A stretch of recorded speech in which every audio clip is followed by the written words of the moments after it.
Boa tarde. Dando prosseguimento, né, aqui a nossa aula, eu no início desse módulo acabei esquecendo de me apresentar para aqueles que ainda não me conhecem, né? Como eu estou em casa, eu me acho conhecido por todos, né? Mas talvez existam aqueles que ainda não me conhecem. Eu sou o pastor Emílio, eu sou psicólogo, psicanalista, tá bom? Eu dou aula aqui na FATEF, Teologia, para turmas de Teologia. A minha cadeira é Psicologia da Religião. E hoje nós estaremos aí falando um pouquinho dessa Psicologia da Religião 2, né? Trazendo para vocês aí um pouco do conhecimento acerca dessa ferramenta tão importante também para a teologia, tá bom? Então, retomando aqui, né, a nossa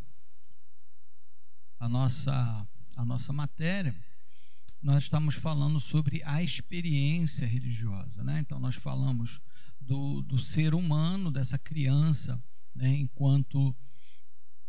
enquanto recebendo as influências dessa família e levando-a a ter esse comportamento religioso. Nós falamos de algumas variáveis, né, como a ausência, a presença dos pais, ou talvez o estímulo advindo de um mundo pós-moderno, né, e logo em seguida nós começamos a falar da experiência. Então a experiência religiosa seria de acordo com o construto de cada um, né? Cada um possui caráter internos, né, psíquicos, levando, melhor dizendo, a uma experiência religiosa.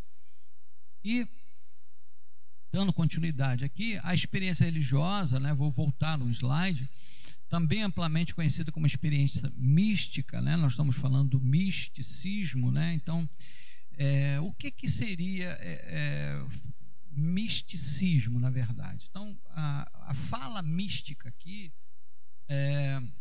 ela não está relacionada a determinada religião, né? Então, na verdade, o misticismo é uma qualidade nata humana de buscar o entendimento a questões transcendentes à sua existência. Então, a experiência mística, ela quer falar, né, o autor aqui, né, na verdade, Merval Rosa, ele está falando de toda e qualquer experiência que leve um indivíduo a adotar uma religião para si. Então, todo ser humano ele tem esse caráter místico, né? Por que eu estou falando isso? Porque o misticismo, na verdade, ele acabou recebendo um rótulo, né, para determinadas religiões, né? Então, mas na verdade a psicologia da religião ela vai encarar o misticismo como uma forma de experiência, uma experiência chamada religiosa. Então, esse ser místico, ele é a característica que ele possui para buscar um ser transcendente, e que essa experiência aconteceria de várias formas. Então, muitas tradições religiosas e místicas veem a experiência religiosa como um encontro direto com Deus, deuses ou contato com outras realidades, e a visão científica normalmente afirma que a experiência religiosa é uma experiência normal do cérebro humano que evoluiu em algum momento durante o curso da evolução do cérebro. Então, traz como um fato inato, né? Como um fato nato, nasce com o ser humano. Então nós falamos de vários tipos de experiências místicas, né, que receberam nomes, né? Então as experiências religiosas, pode mudar o slide, Tainá, por favor. A experiência religiosa, com suas características comuns, tem diferentes nomes em diferentes culturas, como experiências místicas, experiências sacras, experiência espiritual. Então cada um adotou de fato uma forma, uma fala, né? Então, por exemplo, os cristãos é uma experiência sacra, né?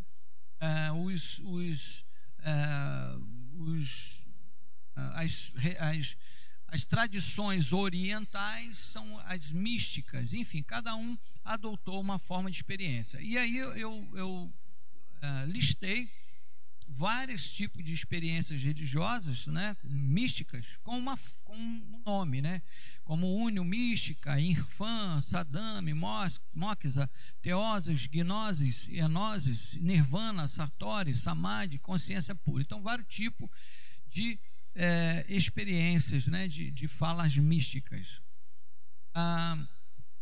Dando prosseguimento a vários tipos de classificação da experiência religiosa. Pode mudar. Próximo slide, por favor.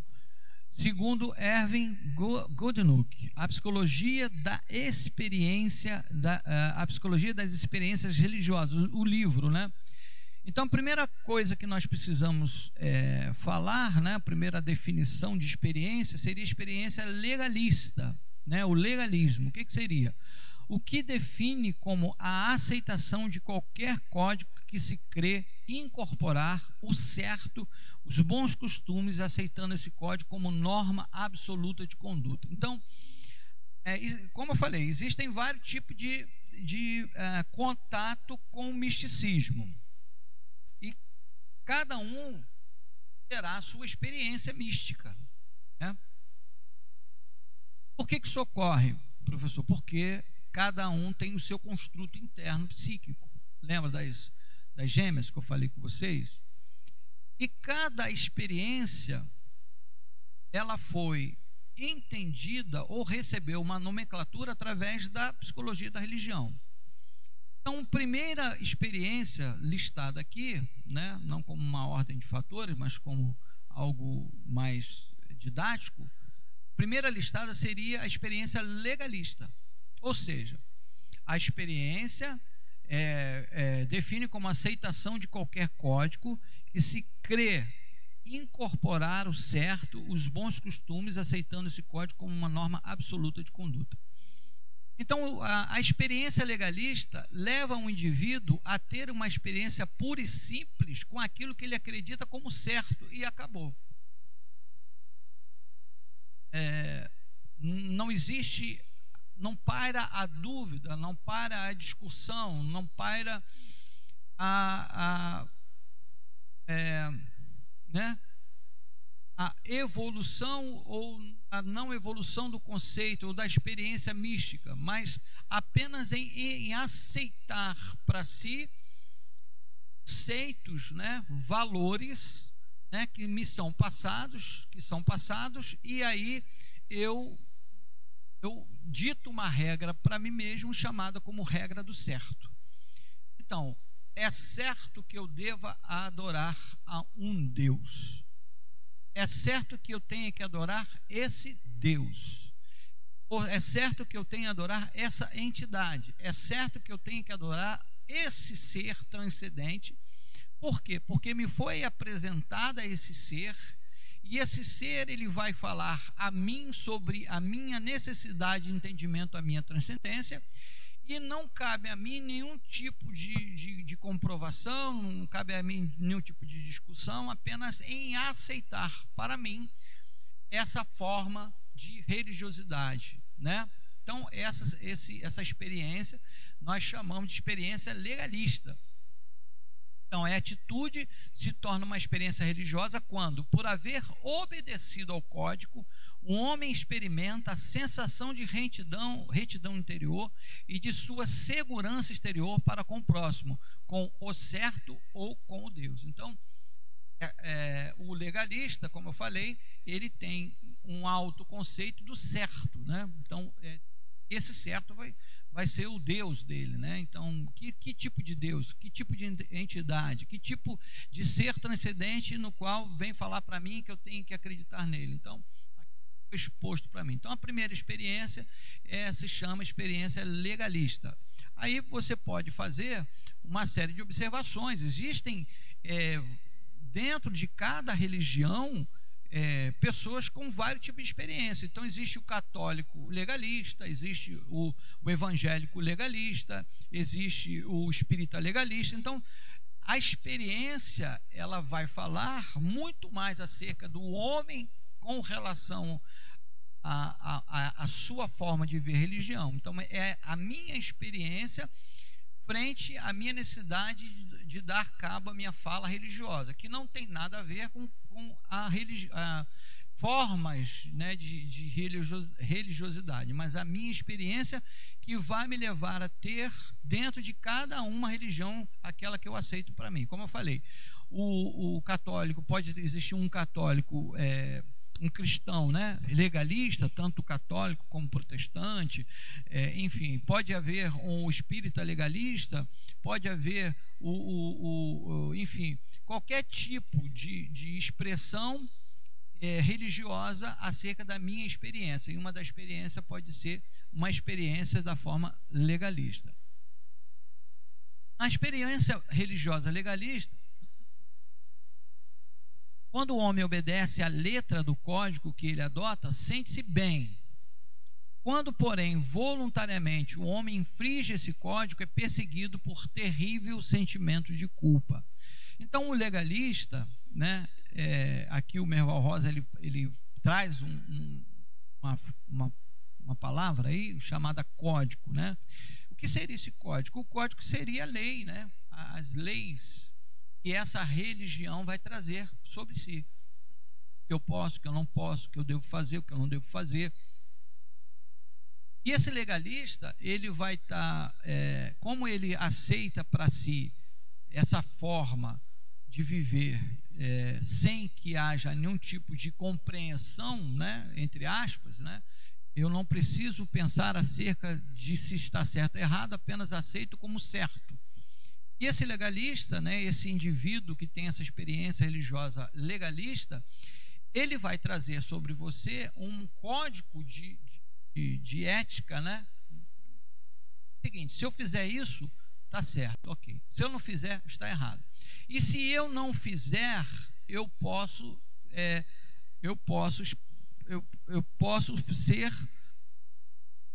sofrer, né? Eu posso ser passível de alguma punição.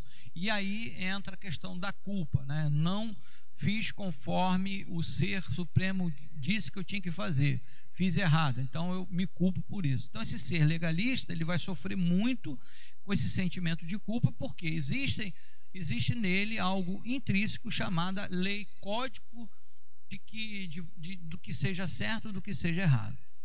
A experiência religiosa no judaísmo e no brahmanismo tradicionais é tipicamente legalista, pois o que essas religiões exigem é irrestrito assentimento a seus códigos e a seus livros sagrados. Você quer ver uma outra, uma experiência legalista? Certa feita, uma pessoa falou para mim, né, vindo de uma religião, e ela disse que lá nessa religião, os líderes faziam com que ela decorasse, né, textos enormes, e que esses textos enormes ela teria que falá-los, dizê-los, né, em voz alta no dia do culto, né, das reuniões. Então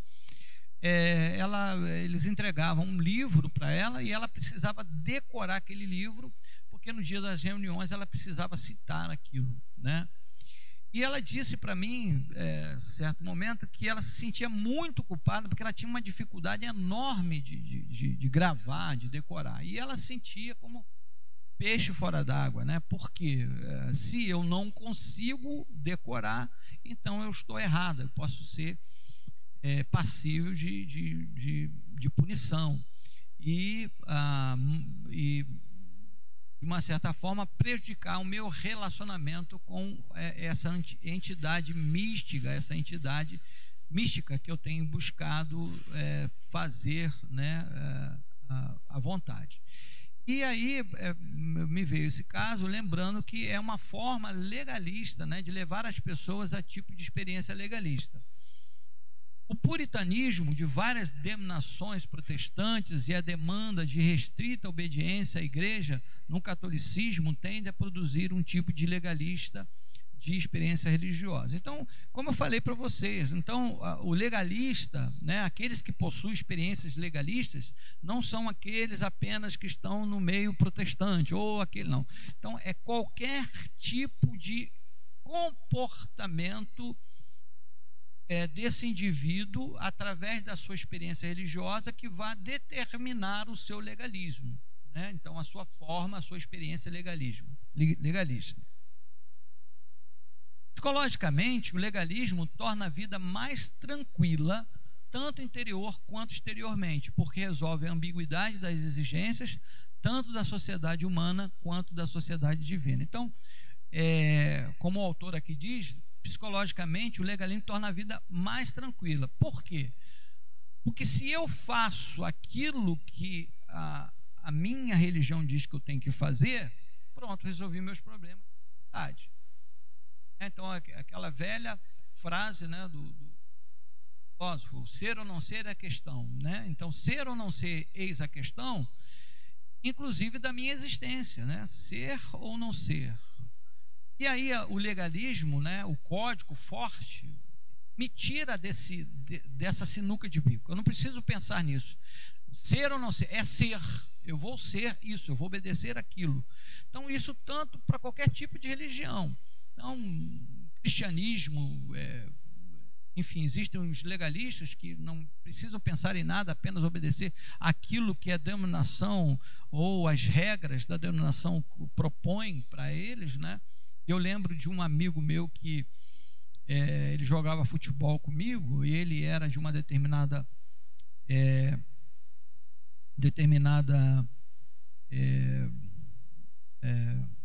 como é que se fala, gente? De uma igreja, né? De uma denominação, de determinada denominação de uma igreja protestante. E ele dizia, ele jogava bola conosco, ele estava sempre de manhã, de tarde, de noite, jogando futebol. E um dia eu perguntei, rapaz, você gosta muito de futebol? Ele falou para mim que na sua infância ele era proibido de jogar futebol, porque determinada denominação que seus pais faziam parte, proibiam a prática do futebol, dizendo como uma atitude pecaminosa.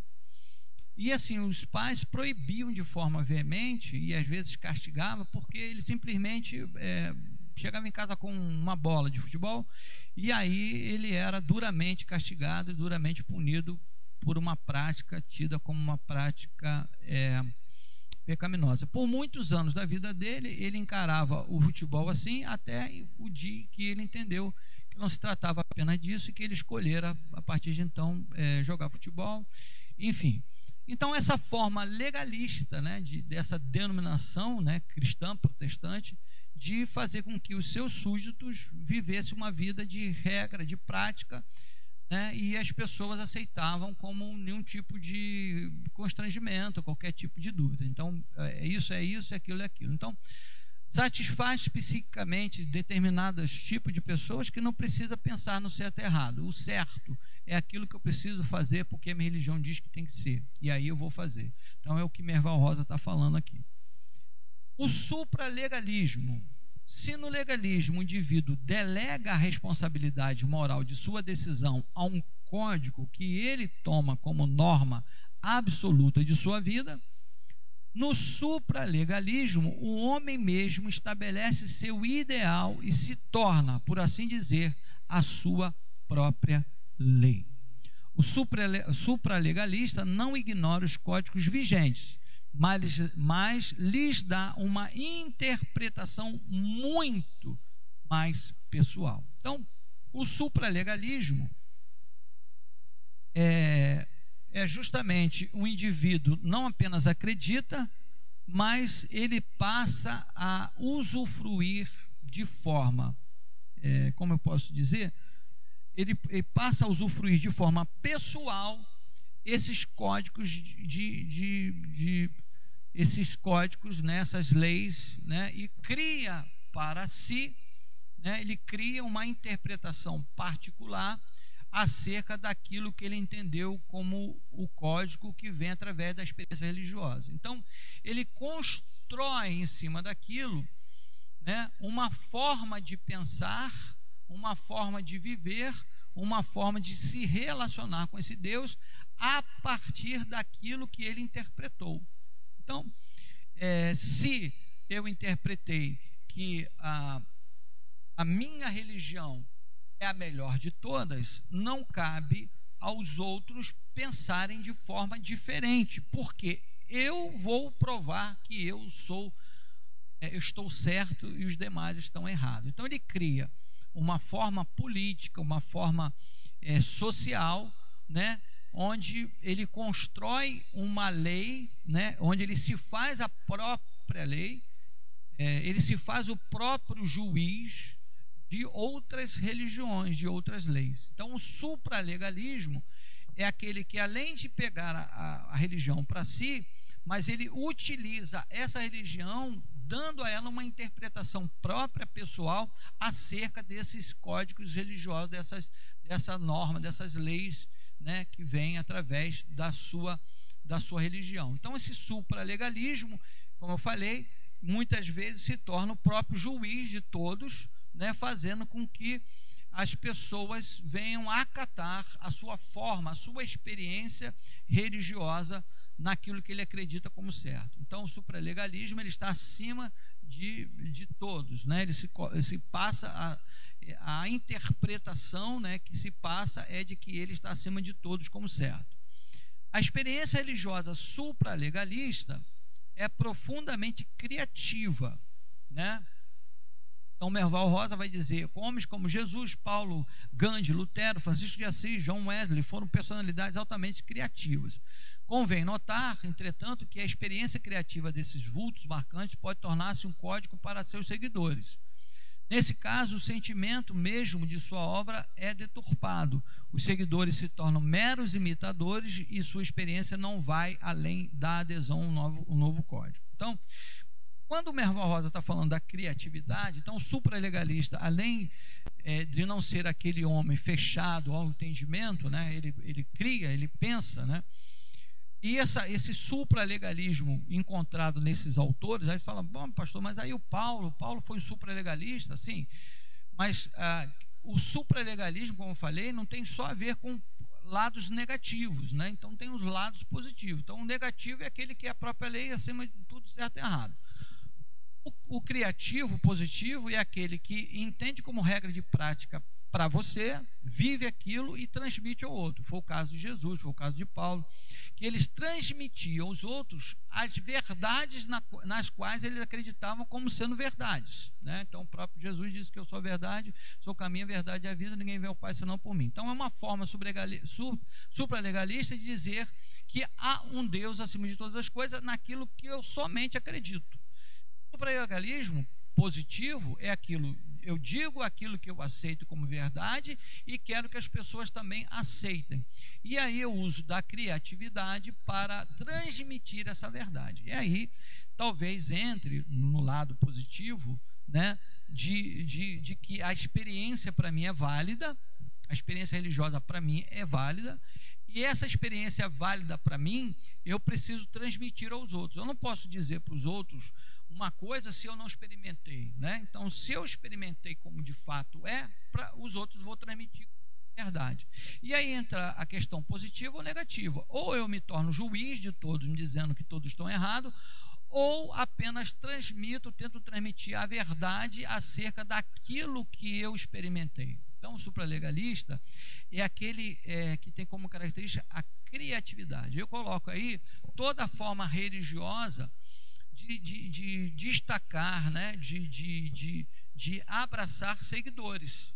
Então, toda forma criativa, religiosa, de abraçar seguidores, seja lá qual for, protestante, cristianismo, romano, seja qual tipo de religião que tenta, de uma forma criativa, de falar, né, de abraçar seguidores, de fazer seguidores de si mesmo. Então, uma prática teológica, talvez, aceitável no mundo moderno, digo o seguinte: eu vou falar daquilo que eu acredito, ok, porém não me coloco de forma como juiz. Então eu me coloco na forma de pregar aquilo que de fato é verdade, aquilo que eu acredito.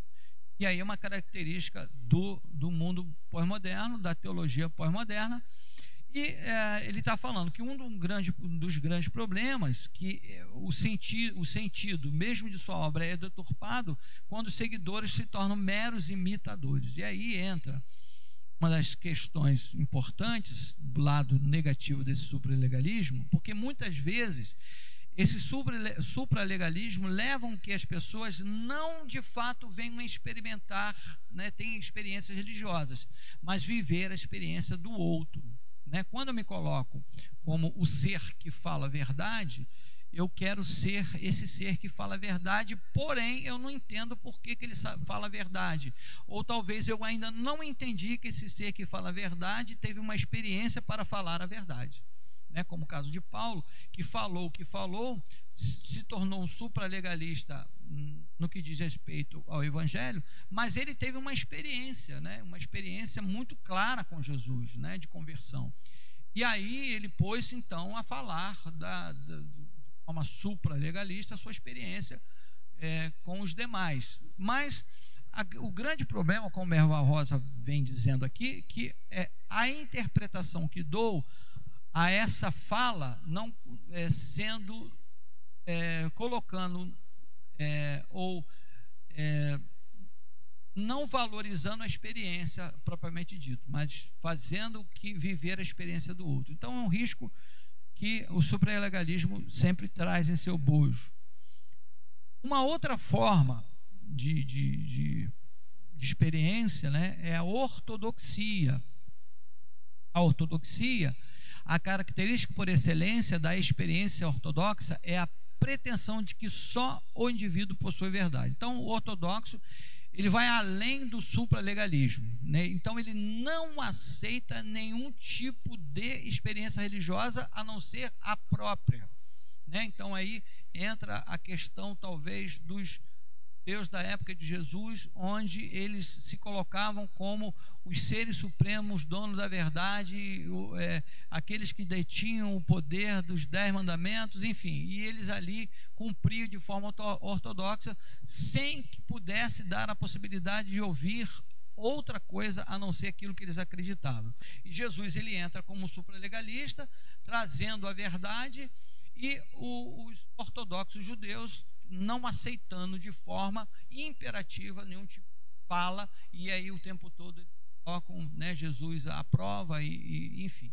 Então, eu estou trazendo uma realidade religiosa, né, que é bem clara a questão da ortodoxia. Então, o ortodoxo é aquele que só ele tem a verdade, a sua experiência é verdadeira, outra nenhuma é aceita, né? Então, é comum entre indivíduos emocionalmente instáveis, isto é, o indivíduo não está seguro de si mesmo e, consequentemente, precisa apoiar-se em algo que lhe assegure um mínimo de estabilidade emocional. Então, o Erva Rosa, ele traz aí um perfil psicológico, né, para cada experiência, e dizendo que o indivíduo com instabilidade emocional se coloca, né, nesse estágio de experiência, como ele precisa acreditar numa fala só, e não importa as outras. Uma coisa interessante a se falar, que aí não existe assim a experiência humana uma receita de bolo, tá, gente? Então, eu sou legalista, eu sou supralegalista, eu sou ortodoxo, o que eu sou? Na verdade, eu acredito que há sempre um traço de um e de outro, né? Então, a experiência religiosa, em determinado momento eu sou legalista, em determinado momento eu sou supralegalista, em determinado momento eu sou ortodoxo. Então, eu acho que existem traços, né? Traços que a gente carregamos e que vai trazer fala essa experiência religiosa. Então, eu legalista, o fulano é legalista, ou a prática religiosa é legalista, outra é ortodoxa. Eu acho que cada um possui uma forma de expressar, né, de falar a sua experiência religiosa. E a outra experiência é a supra-ortodoxia, ou seja, a supra-ortodoxo tem aversão às formulações de outros, não aceita, de hipótese alguma, conversar. Eu vejo muito, né, o supra-ortodoxo como o ateu, né? O ateu, ele não quer ouvir a existência de um Deus, então ele fecha o conceito na sua experiência e se torna o supra-ortodoxo. Então não tem fala, não tem discussão, absolutamente não aceita, né? Então a maior satisfação do supra-ortodoxo não reside na propriedade de sua ideia, mas o fato de que, apesar de inadequada, ela é sua. O supra-ortodoxo recusa-se a aceitar a explicação tradicional da vida e do mundo, e procura criar sua própria explicação, que, aliás, pode parecer irracional. Então, tanto o ateu, ou como aqueles que criam para si a sua religiosidade, né? Eu acho que o ser religioso, ele tem a capacidade de se tornar religioso, independente da religião, né? Então, por exemplo, eu não vou a nenhum tipo de igreja, não cultuo nenhum tipo de Deus, mas eu acredito em algo, né? Eu acredito em algo e eu vou criar esse algo para mim e acabou. Me fecho nesse algo. Então, para mim, Deus é isso, para mim, Deus é aquilo, para mim, Deus é aquilo outro, para mim, Deus não é aquilo, para mim, Deus não é aquilo outro. E aí eu crio uma forma clara de ser, né, um ser religioso a partir da minha própria experiência. E aí eu posso me tornar um supra-ortodoxo. Não quero saber nenhum tipo de manifestação religiosa que está à minha volta, mas naquilo que de fato eu acredito em ser. Ok?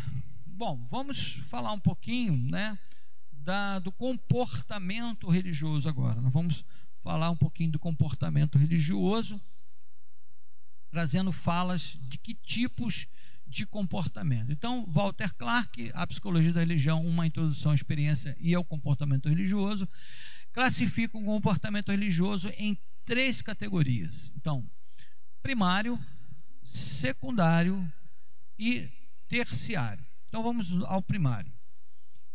É o tipo de comportamento em que o indivíduo, em virtude de uma profunda experiência interior pessoal, procura harmonizar sua vida com o seu sobrenatural. Então, nós falamos de experiências, tá? Experiências religiosas. Cada um vai ter a sua experiência, seja legalista, supralegalista, ortodoxa, supraortodoxa. E agora vamos falar o que o homem vai fazer a partir dessa experiência e que vai gerar o comportamento. Então, esse comportamento ele pode ser classificar como primário. É o comportamento que o indivíduo absorve em virtude da profunda experiência interior pessoal.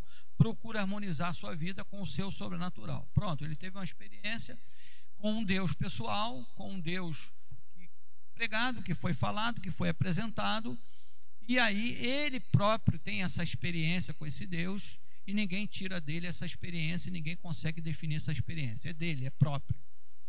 E o comportamento religioso secundário. Então, o comportamento religioso secundário é o que resulta basicamente da formação de hábitos. Então, por exemplo, é muito comum, cada religião tem o seu rito, né, tem o seu ritual.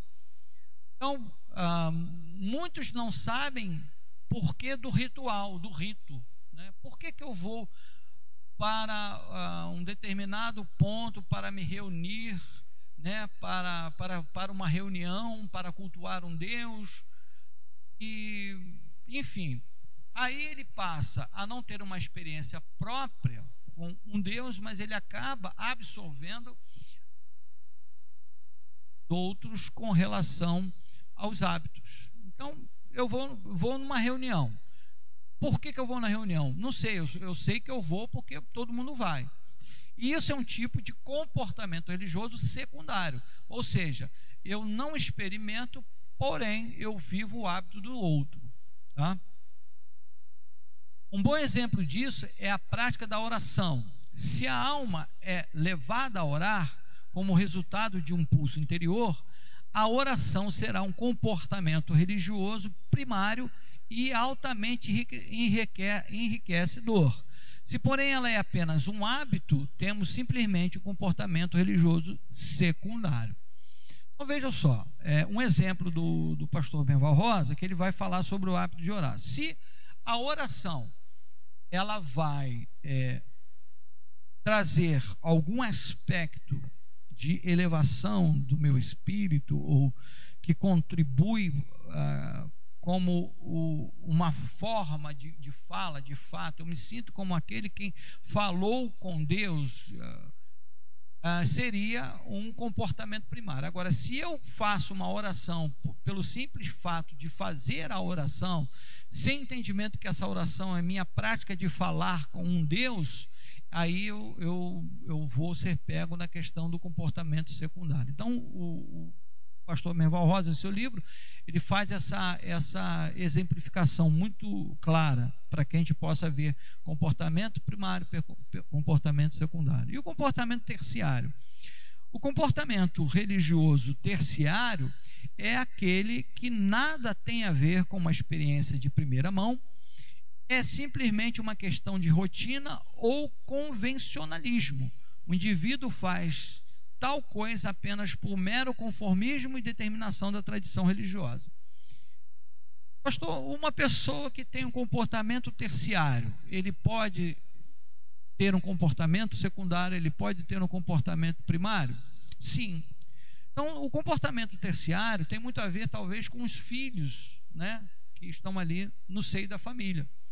Então, os filhos, eles veem os pais acordarem cedo, tomarem banho, tomar café, pegar seus carros e ir para uma reunião.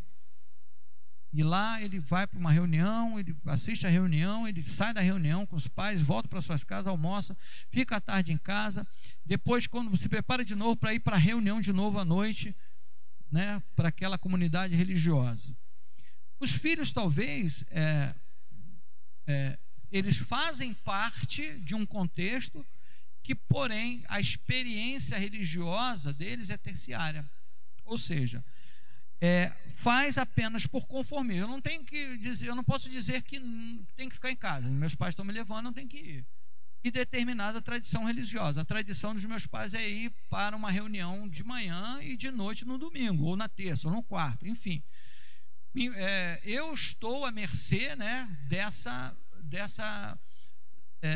dessa forma de vida que me é trazida. Eu preciso acordar no domingo, ir para a igreja, eu preciso de noite ir para a igreja, eu preciso, porque os meus pais estão me levando. Agora, se essa criança mais tarde, ele pode começar a ter um comportamento secundário, ou seja, começar a orar porque os pais oram, né, começar a ler a Bíblia porque os pais leem, começar a querer ter algum tipo de envolvimento com esse Deus místico, né, com esse Deus, sim, ele pode. Agora, ele pode também no futuro ter uma experiência, né, ter um comportamento primário, porque ele pode obter uma experiência própria sua, sim.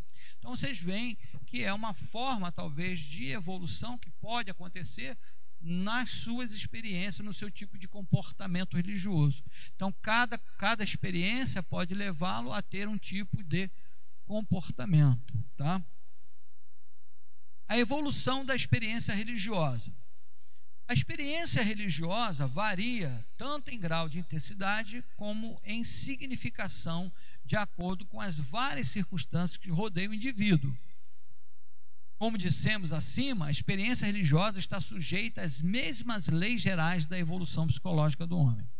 Em cada fase da vida do indivíduo, a experiência religiosa tem características peculiares e serve a propósitos específicos. Então, como eu falei para vocês, há uma evolução da experiência religiosa de cada um, assim, à medida que ele for colocado, né, à mercê dessas experiências, desse mundo religioso, ele pode também obter uma evolução religiosa, né? Então, à medida que for internalizando esses códigos, ele pode evoluir em sua experiência religiosa. A religião da infância. Criança assimila os valores religiosos de sua cultura, do mesmo modo que assimila os valores éticos e sociais em geral. A religião da criança, portanto, é parte da herança social e cultural que ela eventualmente assimilará. Então, no início, né, dessa aula, na primeira aula, eu falei sobre a importância desse legado familiar no que diz respeito à bagagem religiosa, principalmente para as crianças, né? Então, a criança, como ela vai experimentar o primeiro meio social dela, que se chama família, e ali ela está, né, ela está inerte, né? Ela está mergulhada num ambiente que esse ambiente vai transmitir a ela determinados valores. Então, certo, errado, bom, mal, feio, bonito, enfim. E aí entra a questão do Deus. Que tipo de Deus, né? Que forma de Deus eu recebo através dessa família. Então, na criança, né, na infância, a religião ela vai passar muito por aquilo que os pais determinam que elas sejam, tanto por uma estimulação ou talvez por não estimulação. Guardadas as devidas proporções, porque hoje nós temos um fator, né, que eu chamei de fator antagônico, que seria um meio social que adentra as casas através das redes sociais. E aí muitos pais, né, às vezes o meio, né, da família, né, representa uma família, por exemplo, de cristãos, e de repente a criança vem lá com outra forma de assimilar um Deus não de forma cristã, né? E aí se fica pensando de que fato, como que aconteceu. Mas como eu falei para vocês, a infância ela recebe essa religiosidade desse meio, né? E esse meio que precisa que determina quem vai ser esse ser religioso, tá bom? O problema da origem da religião da criança é extremamente complexo, né? Acabei de falar. De modo muito simples, porém, podemos dizer que a religião da criança se origina da influência de pessoas maiores, principalmente da influência dos pais, do ensino formal, do comportamento religioso e desenvolvimento natural da mente da criança. Então, é fato que, como eu falei para vocês, é complexo, né? Até hoje se torna muito mais complexo, até pelo simples fato de que esse ser hoje não está mais à mercê de uma família, né, tradicional, mas ele está à mercê de uma rede, né? Então, principalmente quando se tem uma rede muito fácil acesso. E aí ele vai construindo o ser religioso que ele é ou não, né? Ele pode absorver ou não absorver, ele pode ser avesso a qualquer tipo de religiosidade. Então, de modo muito simples, porém, podemos dizer que a religião da criança se origina na influência das pessoas maiores. E essas pessoas maiores, muitas vezes, não estão mais na casa, estão fora de casa, estão na rede social, nos amigos, né? Naquilo que ele tem acesso. O ensino formal do comportamento religioso e do desenvolvimento natural da mente da criança. Então, antigamente, algumas escolas apresentavam para as crianças, né, a formação religiosa, que cunhavam, né, nas crianças, né, como qualquer tipo de forma de ensinamento, né? Na minha época o ensinamento queria não apenas o conhecimento das ciências, mas de formar, né, o ser, né, o cidadão. E uma das formas que eram apresentadas nas escolas é a forma de como eu relaciono com uma religião, e apresentava uma religião. Hoje, as escolas perderam esse espaço e as crianças estão inertes a uma escola da vida chamada de internet, de Facebook, de Instagram, e elas vão escolher o passo que vão dar cada dia, cada minuto para as suas escolhas, né? Então, não tem como muito falar que só a família é responsável, né? Então, há como falar que o adulto é responsável dentro ou fora de casa. As relações da criança com seus pais têm uma grande influência no seu conceito de Deus e, consequentemente, na qualidade de sua vida religiosa, que depende grandemente do tipo de experiência emocional que o símbolo paterno evoca. O indivíduo aprende a se comportar religiosamente, isto é, aprende a ser religioso. A ideia tradicional de que religião é inata e universalmente presente em todas as pessoas é difícil de demonstrar. Então, queridos, é fato que um ambiente religioso cunhará na criança um sentido de religiosidade para as suas faltas, né? Como eu falei, o ser humano é inato, a sua qualidade, né, de se entender como ser, né, de buscar o entendimento de quem eu sou, para onde eu vou, por que eu existo. E isso não depende daquilo que vou receber no meu meio, né? Porque nasce comigo. Aquilo que é me apresentado, aí vai construir aquilo que me traz falta, que é a minha necessidade de me entender como ser. E aí ele vai buscar nesse movimento social, né, uma resposta para as suas necessidades religiosas. Repito, que antes era coisa que era um fato que era restrito a uma família, porém hoje não está mais restrito a essa família, e esta criança, né, em desenvolvimento como ser, ela vai buscar talvez aí uma forma, né, de dar fala a essa existência através de um ser transcendente ou não, né? E aí vai depender muito de como essa pessoa vai querer experimentar as ideias místicas, né? O fato é que o misticismo é algo que nasce com o homem, a natureza humana, porque dá fala a uma falta que eu preciso dar conta, né? E esse dar conta muitas vezes vem na forma da religião. E aí fala-se de caminhos, né? Eu posso escolher um caminho para lá, posso escolher um caminho para cá, enfim. E aí eu vou buscar várias falas. Então a religião da criança é baseada no princípio da autoridade. Isto é, suas ideias não se fundamentam na sua própria experiência, mas na experiência daqueles que são importantes para a criança. A religião da criança é ritualista. Por essa característica, quer-se dizer que a maior parte da religião da criança consiste da simples repetição de frases e gestos. Será que se pode chamar isso de religião? Será que há valor nessas repetições cuja significação a criança ainda não conhece? Concordamos com Clarke quando diz que tais atos, apesar de aparentemente sem significação, a princípio podem tornar-se grandes significativos. Então, por mais que a criança receba o código, não entenda o código, mas pratique o código sem esse entendimento. Oro porque vejo meu pai orando. Acredito no Deus porque eu vejo uma comunidade na internet dizendo que acredita nesse Deus. Embora que ainda não traga um entendimento, mas fica a semente para o ser religioso que ele vai se tornar no futuro.